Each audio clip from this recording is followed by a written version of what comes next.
Dimohon berdiri.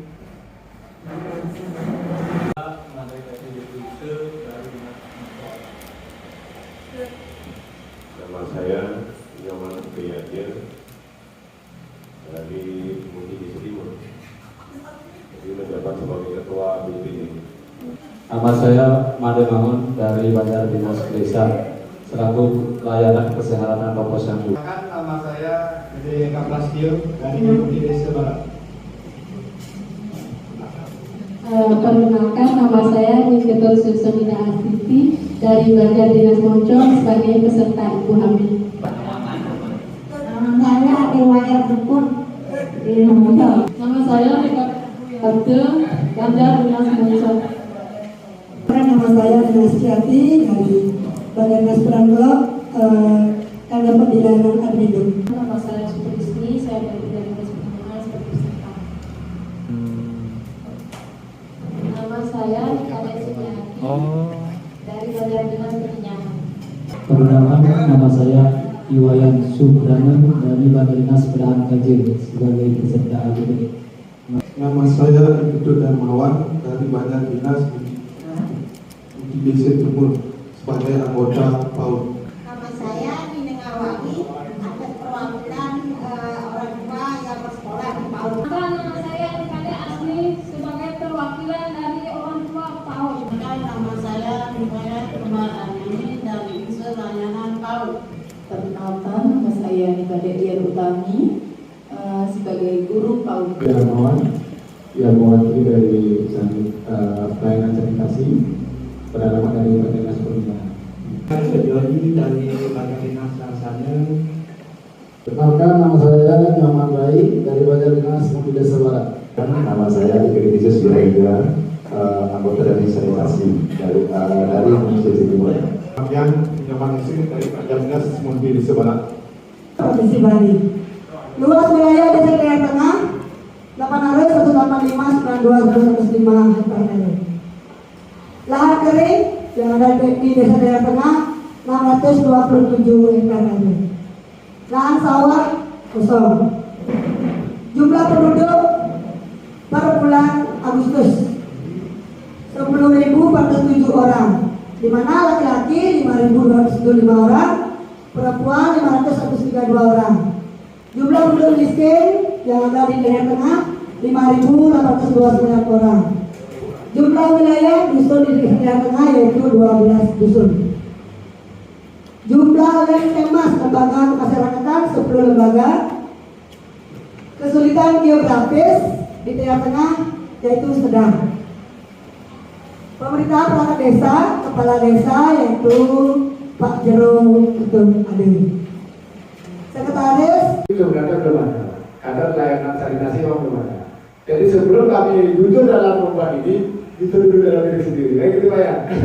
Jadi dalam sanitasi, dalam beberapa pertanyaan yang ada di ini, jadi mohon maaf Pak, nanti seumpama kalau ada hal baik Bapak Kadimnas, Bapak Binsa, dan teman-teman PAUD dan sebagainya dari Posyandu dan sebagainya, kami memberikan penilaian yang sedikit mungkin kurang berkenan, jadi mohon maaf. Ini hanya penilaian kami dengan tim berlima. Mungkin yang pertama data umum prasarana air bersih dan sanitasi lingkungan. Sumur pompa di daerah tengah ada cuma 2, yaitu ada di Banjar Dinas Penyiaran dan Banjar Dinas Mudi Desa Barat. Kalau sumur gali ada sekitar 21 unit. Untuk hidran umum tidak ada.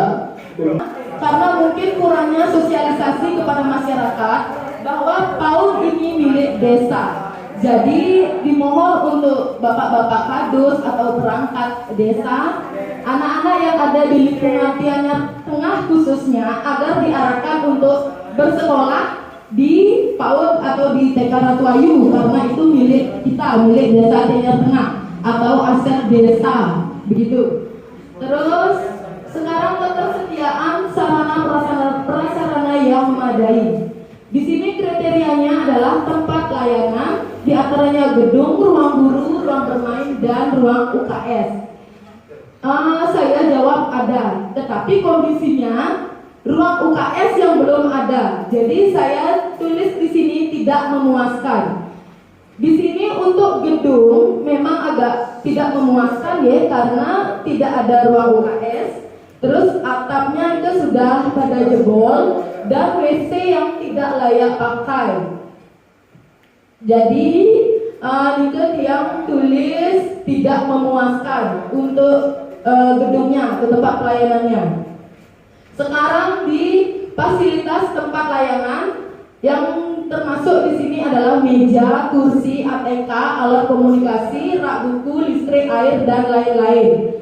Di sini ada, dan kondisinya cukup lengkap dan tingkat kepuasannya cukup memuaskan.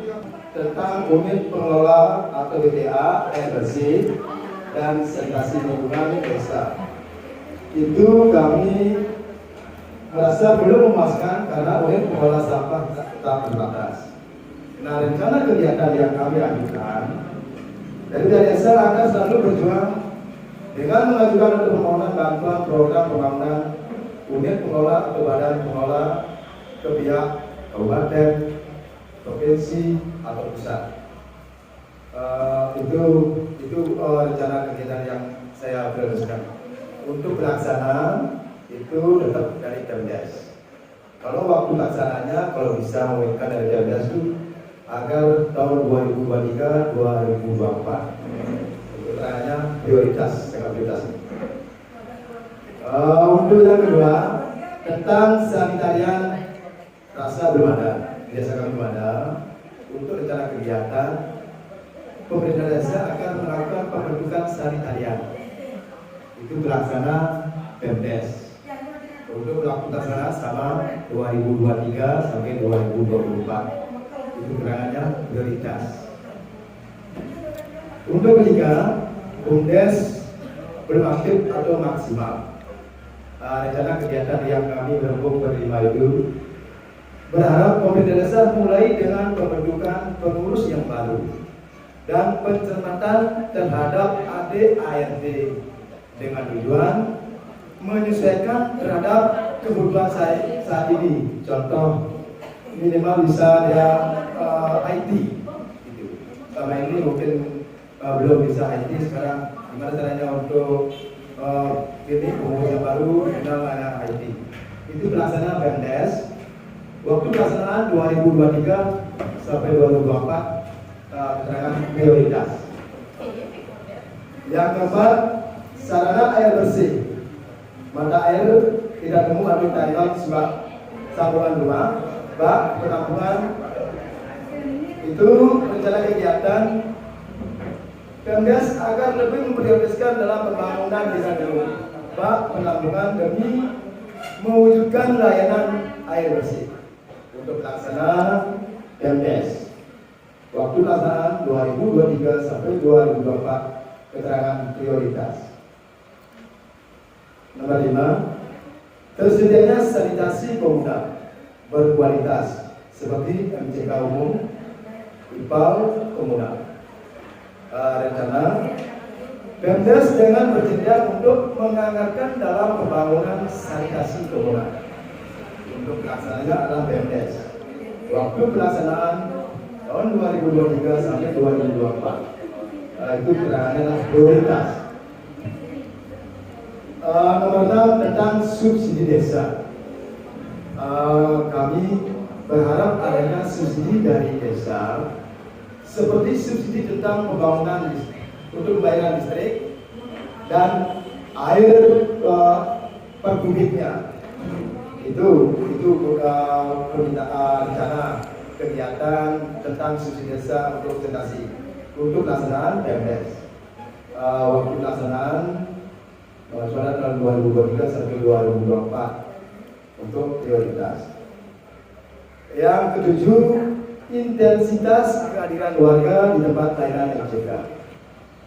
Ketika sudah dibangun tempat layanan MCK dari Pemdes mesti mengadakan penyuluhan atau sosialisasi kepada warga untuk lebih intens dalam penggunaan layanan tersebut.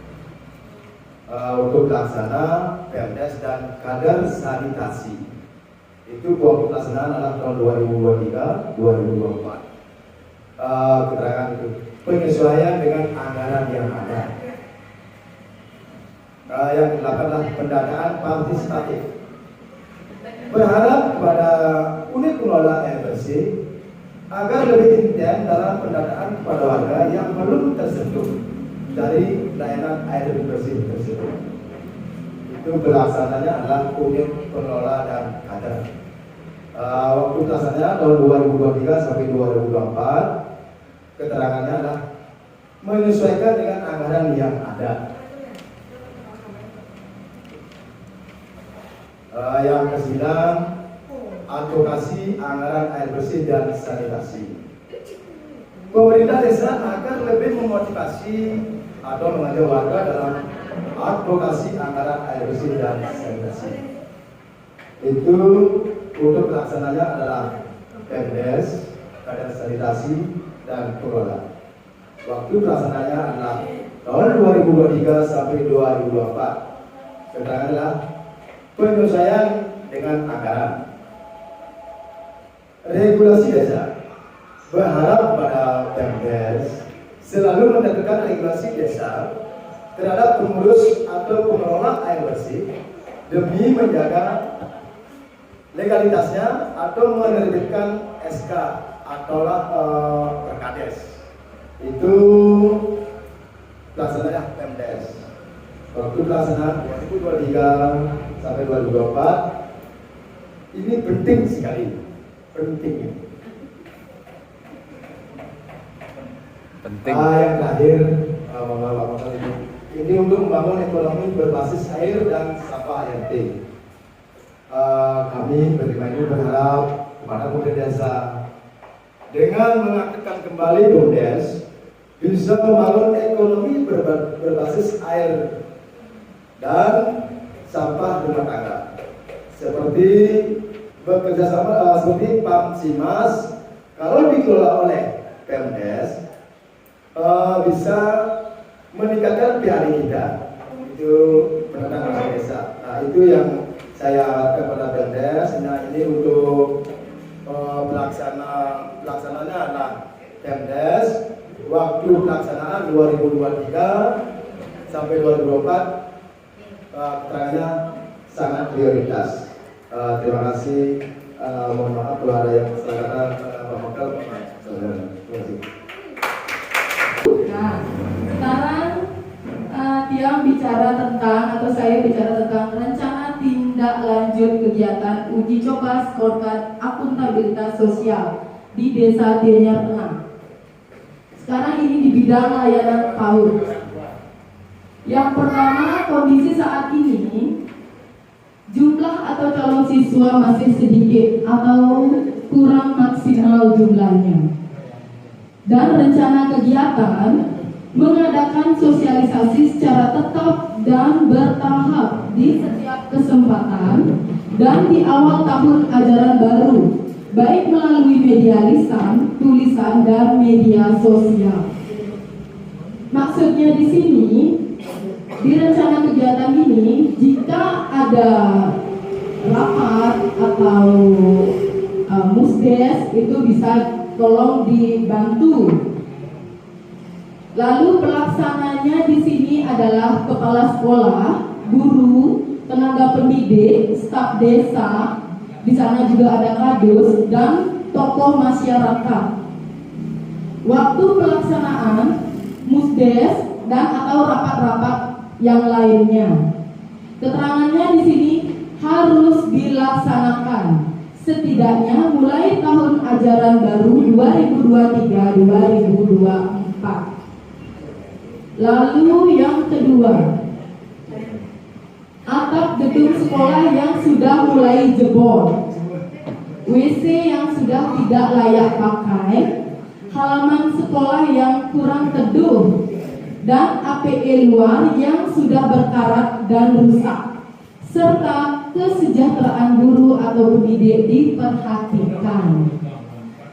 Ini rencana kegiatannya adalah perehaban, tentunya perehaban ya, karena kata betul sudah mulai jebol, dan memonitoring secara berkala per tahun. Tolong di sini pelaksananya, tim yang membidangi atau mungkin BPD desa, tolong agak sering mengunjungi kami di PAUD atau memonitoring ke PAUD agar di sini kita tahu bagaimana keadaan di lapangan. Lalu waktu pelaksanaannya disesuaikan dengan anggaran. Keterangannya segera ditindaklanjuti mengingat musim hujan sudah dekat atau mohon diprioritaskan untuk judulnya. Sudah. Terima kasih. Saya akan menyampaikan ya sedikit harapan ke depannya, perwakilan dari teman-teman. Kemarin hasilnya sebenarnya sudah memuaskan ya. Jadi saya pikir untuk kedepannya masih ada sedikit harapan untuk rencana kegiatan kedepannya. Walaupun hasilnya sudah memuaskan, tapi sedikitlah Pak Betul, biar ada. Jadi yang pertama ini dari hasil diskusi saya dengan teman-teman, terdiri dari posyandu lansia, posyandu remaja, ada posyandu ibu hamil. Jadi kedepannya apa yang diharapkan agar bisa nanti untuk ditindaklanjuti oleh Bapak Rektor kita. Nah, jadi yang pertama itu kita kemarin untuk bidang ya, itu biasanya di posyandu diadakan penyuluhan, tetapi untuk alat peraga yang dipakai masih belum lengkap terkadang. Hanya penyuluhan seperti menyampaikan pola makan kepada balita. Hal lain masih belum yang lebih luas, misalkan seperti penyuluhan tentang KB itu masih belum, karena biasanya kalau PLKB kan itu penyuluhannya di desa itu masih mencakup lebih ini belum luas. Jadi kalau misalkan masyarakat di dusun-dusun, terutama ibu atau orang tua dari balita, terkadang belum mengerti bagaimana tentang pemakaian KB, efek samping dari KB itu apa. Jadi terkadang masih banyak yang belum paham. Jadi bidan desa atau dari kesehatan harus menyampaikan apa dari efek samping dari KB itu kepada orang tua balita. Selanjutnya yang diberikan kepada saya di terakhir tidak nanti ada salah kata, dua kata yang mengatakan yang nanti saja ini untuk rencana tindak lanjut kegiatan uji coba skorkan akuntabilitas sosial desa Tiana Tengah yang kemarin kita di subsidi desa. Jadi berdasarkan kita rembuk atau diskusi bersama 5 rekan-rekan kami itu menemukan mohon dianggarkan di desa untuk mendatangkan Instrukapil itu 1 bulan memang 1 kali dalam artian, dan juga mohon bisa didatangkan dan bisa kita duduk bersama kepala Instrukapil beserta dari pengadilan kejaksaan bagi masyarakat yang terlanjur kawin di bawah umur, biar dia bisa memiliki akte ataupun KK, dan juga anak-anaknya biar kawin di pemerintahan pusat. Itu masalah di subsidi desa. Masalah iuran anggota itu mohon dibuatkan aturan untuk iuran keluarga.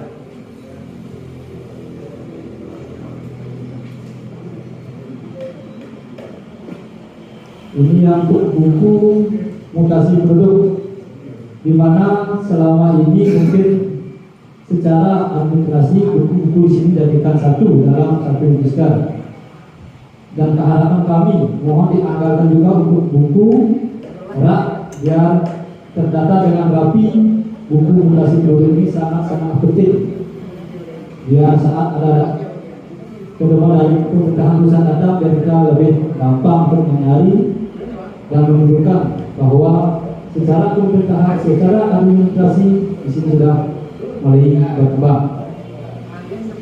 Dan yang terakhir itu buku rekapitulasi itu tidak jauh beda yang seperti di atas, dan ini diharapkan juga bagi saya sendiri yang mengadakan Kuala Dusun memiliki buku rekapitulasi duduk secara lengkap dan juga pemerintahan desa, dan biar bisa dipisahkan di mana buku surat pindah, surat masuk, dan juga buku yang lainnya biar tertata dengan rapi. Mungkin sekian dari saya, dan sekali lagi terima kasih atas waktunya. Saya tutup dengan Rahman Sakti. Perlu kita ingatkan, kita di BPS yang saya lihat ya ada istilah tidak memuaskan, cukup memuaskan, sangat memuaskan. Tapi kalau berbicara tentang itu ya semuanya karena kita bukan pemuaskan gitu ya. Kalau semuanya supaya puas, kita pun bukan seorang pemuas. Tapi saya awali dari unsur layanan sanitasi terlebih dahulu. Memang ya saya akui dari sanitasi air, apalagi masyarakat yang di atas, memang sih banyak masyarakat bersuadaya untuk jubah tanam untuk menampung air hujan untuk dipersiapkan musim kemarau. Itu yang di bawah ya banyak sudah memiliki drum, tapi itu dari PDAM. Ya, memang sih cukup bagus dari usulannya supaya ada pengelolaan dari desa, supaya ada PAD, ya, penghasilan desa. Memang sebetulnya ya waktu di ada vaksin mas, ya ada sudah pernah disubsidi, itu seharusnya kita apa yang dikatakan oleh tim ya kementerian, kita harus bekerja sama, gotong royong ya, dari masyarakat ya, karena itu harus murni dari masyarakat untuk pengelolaannya, itu yang utama. Tetapi selama ini kita di waktu Musdes yang belum pernah artinya melanjutkan tentang pengembangan pemeliharaan, tapi yang paling menonjol itu adalah penggerasan jalan, betonisasi, itu yang paling menonjol yang saya rasakan. Nah untuk kedepannya ya pasti karena setiap tahun ya semuanya itu penting, RCK ya untuk penampungan sampah ya, yang pernah disinggung tadi, memang termasuk tahun ini saya sedang menganggarkan, namun saya beberapa kali minta supaya kerjasamanya untuk yang namanya naruh anggaran harus ada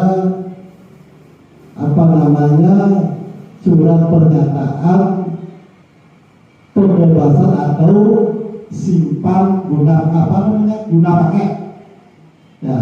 Karena itu sampai saat ini belum ada draft.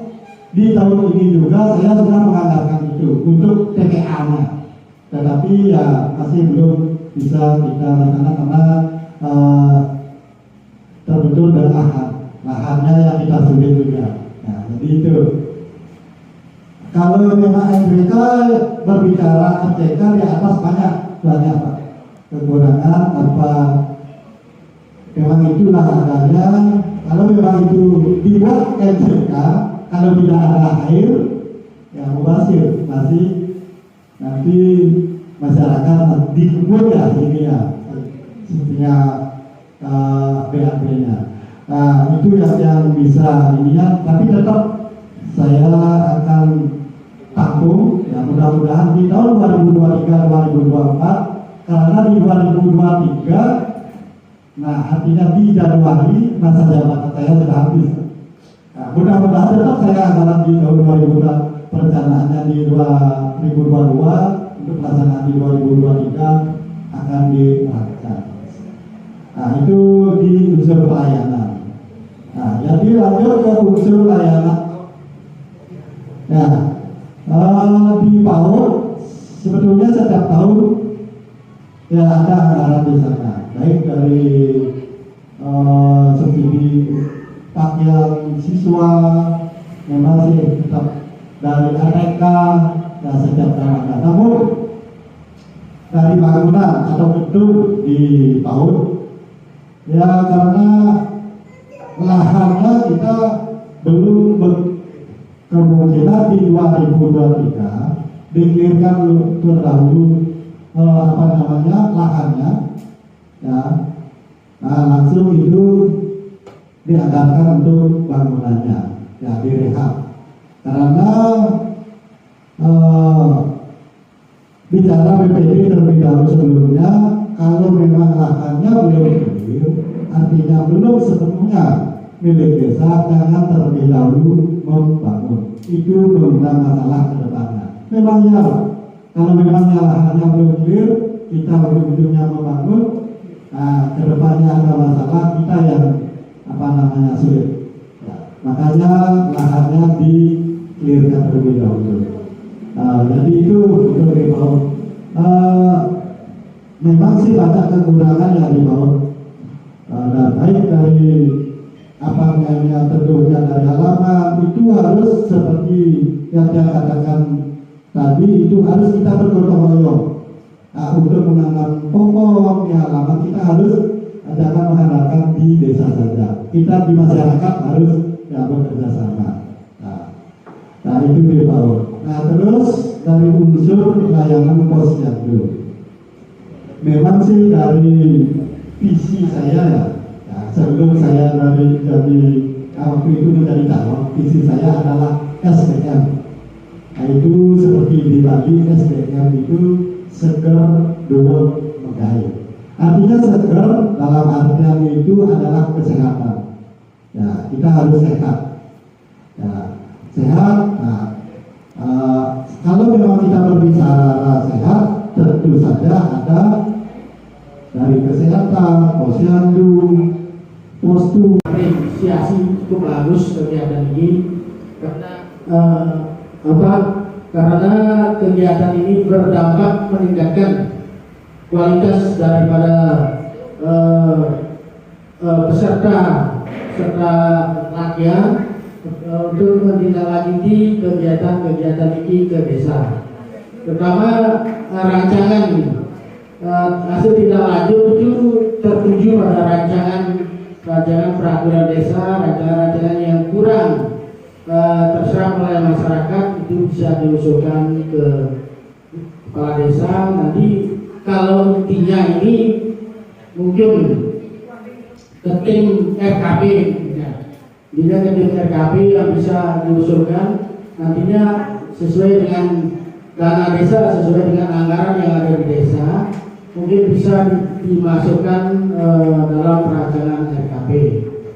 Itu sanitasi utamanya, terutama pengelolaan sampah sesuai pergub yang sudah ada itu peraturan gubernur, peraturan bupati, kita pengelolaan sampah diusahakan swakelola, karena swakelola itu bisa menghasilkan keuangan bagi pemilik sampah atau pengepul penerima sampah. Jadi bisa diolah dari sampah organik dan sampah non organik. Khususnya kalau masalah air ini memang daerah sini sudah cukup rasanya masalah air, karena kalau wilayah timur, Kecamatan Kuku, wilayah timur PDAM itu macet.